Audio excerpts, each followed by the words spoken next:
రాహుల్ గాంధీ గారు, ముఖ్యమంత్రి గారు ఇద్దరితో పాటు బట్టి గారు కూడా అహోరాత్రులు అధికారులతో మమేకమవుతూ ఈ సర్వే కావడానికి పరిపూర్ణంగా కష్టపడిన వ్యక్తి. బట్టి గారు కూడా చెప్పడం ద్వారా ఒకసారి మనం అందరం కూడా అభినందనలు తెలపాలి.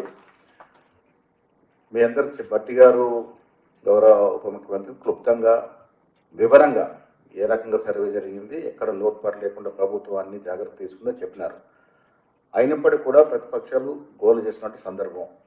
ప్రభుత్వం కానీ ముఖ్యమంత్రి కానీ ఎక్కడ బేస్ చేయకపోకుండా ఎక్కడ ఏ అవసరం ఉన్న బీసీల కోసం కాంప్రమైజ్ లేకుండా అన్ని చర్యలు తీసుకున్న సందర్భం. అందుకే సజావుగా ఇందాక పెద్దలు బట్టిగా చెప్పినట్టుగా చాలా రాష్ట్రాల్లో సర్వేలు జరిగి కూడా రకరకాల కారణాల వల్ల పెట్టలేకపోయారు. ఇక్కడ పెట్టగలిగినవారు అంటే ముఖ్యమంత్రిగా చిప్స్తో నథింగ్ నేను పోతాను ముందుగానే పోయినాడు. ఆ ఒత్తిళ్ళు వచ్చాయి ఇక్కడ కూడా. బట్ అన్నింటికీ అధిగమించి ఈ గొప్ప కార్యక్రమం తీసుకున్నారు. ఇంకా కూడా ఏమైనా సలహాలు సూచనలు ఇవ్వాలనుకుంటే క్లుప్తంగా ఉపన్యాసాలు కాకుండా జరిగిన తీరుతెన్నుల విషయంలో క్లుప్తంగా సలహాలు ఇవ్వాల్సిందిగా నేను విజ్ఞప్తి చేస్తూ ఇప్పుడు పెద్దలు గవర్నర్లు వి హనుమంతరావు గారు మాట్లాడాల్సిందిగా కోరుతాను.